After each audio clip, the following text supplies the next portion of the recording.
Ассалаумағалейкум достар, бүгін сіздермен бірге біз Криштиану Роналду туралы айтатын боламыз. Дәлірек айтатын болсақ, оның легендарный гол салған кездегі 180 градусқа бұрылып тұрып сүй деп айтатын движениясының тарихы туралы айтатын боламыз. Қашан шықты, қай кезде шықты, не үшін бұлай жасап жатыр деген сияқты мәселені көтеретін боламыз. Сондықтан да Криштиану Роналдуның фанаттары болатын болса, аямай лайкты басып, комментарийге өз пікірлеріңізді қалдырып кетіңіздер. Жалпы бұған дейін Криштиану Роналдуға дейінгі футболистер движение жасады ма, неше түрлі хит болған, халықтың арасында тарқалып кеткен деген сұраққа келетін болсақ, действительно ондай қимылдар болған еді. Мысалға Винченцо Монтеллоны айта аламыз. Ол 1999 бен 2005 жылдар аралығында Италияның құрамында 20 ойын көрсеткен болатын.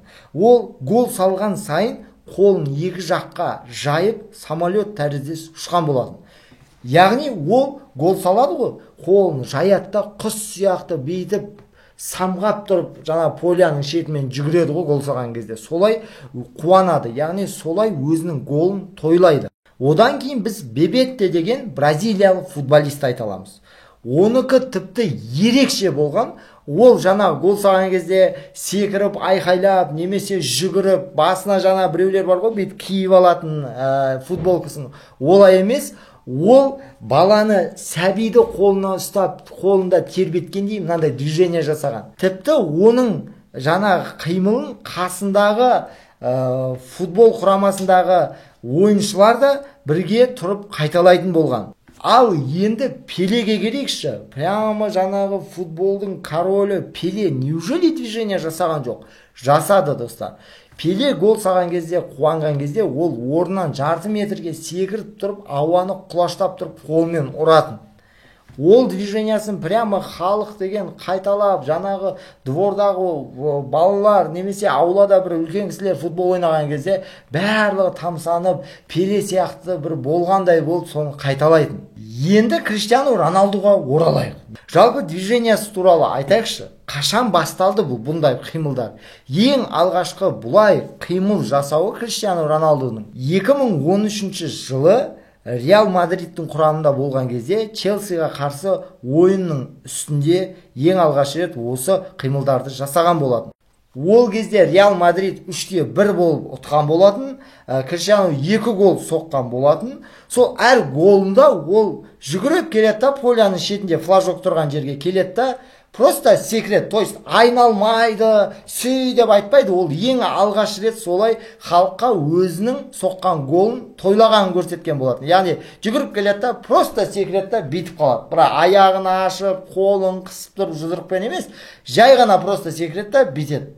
Сөйтіп халық түсінбейді, не бұл сұрайды Криштианудан интервьюда, не істеп жатсың сен, бұл қимылмен не көрсеткің келеді, бір политикаға қатысы бар ма деген сияқты ше. Сол кезде Криштиану айтқан болатын, мен командағылар біледі, мен солай гол салған кезде солай қуанамын, және бұл сәттілік алып келеді дейді. Бірақ действительно сәттілік алып келетін. Өйткені Криштиану Роналду сол кезден бастап 5 жыл, егер қателеспесем, қатарынан Европа чемпионы болады. Одан кейін 4 рет лига чемпиондығын ұтады. Сонымен қатар 4 рет золотой мяч дейміз ғой, алтын доп иегері болады. Как раз осы алтын допты алатын кезде, міне қараңыздар, тарихи жағдай, 2014 жылы Криштиану Роналду алғаш рет алтын добын алып жатқан кезде, ол өзінің сүй деген сөзін, ең алғаш рет сүй деген сөзін сол жерде айтады, сахнада тұрып. То есть ол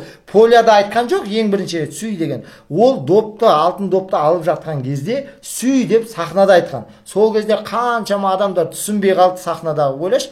Криштиану тұрда сүй деп айқайлайды. Елдер түсінбей қалады. Сол кезде газета Долс деген бір журнал бар. Ол тіпті сүй деп, Криштиану Роналду сүй деп, маймыл сияқты сахнада, Тарзан сияқты айқайлады деп жазған кездері болатын. Енді елдің бәрі ойбай Криштиану маймыл сияқты айқайлады, Тарзан сияқты өзін көрсетті деп ойлап қалмасын деп, Винченцо Баллаге деген журналист бар, сол барлығына түсіндірді. Бұл сүй деп бір ақырып жатқан жоқ, бұл испан тілінен аударғандағы си, яғни я деген сөзі деп береді.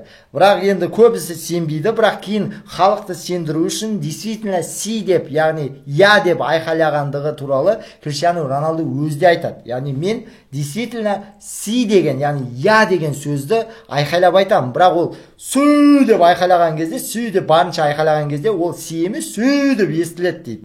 Содан жаңағы басында айтып кетіп едім ғой, жаңағы Криштиану Роналду басында бүйтіп секірген жоқ, жай ғана бүйте салды деп ше. Ол уақыт өте келе қимылын да өзгертті. Яғни ол уақыт өте келе жай ғана жүгіріп келіп секіре салған жоқ. Ол жүгіріп келді де секіріп бара жатып 180 градусқа артқа айналып тұрып, қолын қысып тұрып, екі жаққа сермеп тұрып, аяғында баяғыдай бүйтіп қоя салған жоқ. Аяғында жан жаққа ашып тұрып, секіріп жерге түскен кезде сü деп айқайлайтын болған. Содан осы оның қуанышты сәті, яғни я мен гол соқтым деген сәті кәдімгі хит болып кетті. Көптеген жаңағы пабликтер Криштиану туралы салған кезде обязательно астында комментарийлер болады, сü деген. Яғни солай тек қана движениясы ғана емес, сөзі де хит болып кеткен екен. Тіпті Криштиану Роналдудың жаңағы сü деп айқайлап секіріп бұрылып солай қуанғанын тіпті ана Мбаппе, Неймар деген футболистер атақты, олардың өзі біз дайындалған кезде жаңағы тіпті ойынның үстінде сөйтіп қайталаған сәтіміз бар және қайталаған кезіміз бар деп айтқан болатын. Енді достар, мен осының тарихын айтып, Криштиану Роналду туралы айтып қана қоя салмай, сіздерді де қуантқым келіп тұр. Достар, сіздердің назарларыңызда Криштиану Роналду деген мына бір кітапты ұсынғым келіп тұр. Және бұл кітапты сіздердің араңыздағы біреуге сыйлағым келіп тұр.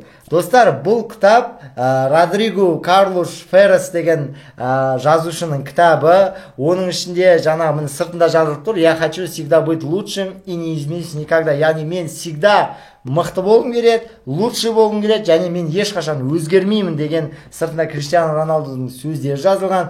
Осы кітапты араларыңызда біреуге сыйлаймын. Ол үшін дәл осы видеоға барынша лайкты басып, достарыңызға тарқатып, және де комментарийге бір керемет комментарий жазыңыз. Егер сіздің комментарийіңіз ең көп лайк жинайтын болса, онда мен мына кітапты сізге сыйлайтын боламын. Ең көп комментарий, ең көп лайк жинаған адамға. Сондықтан да тезірек лайк басып, достарыңызға тарқатып, видеоны до конца көріп, комментарийге ең керемет комментарий жазып, ең көп лайкты жинап, мына кітапты өзіңе алып, мына кітапты Қазақстан любой жеріндегі адамға мен өзім салып жіберетін боламын.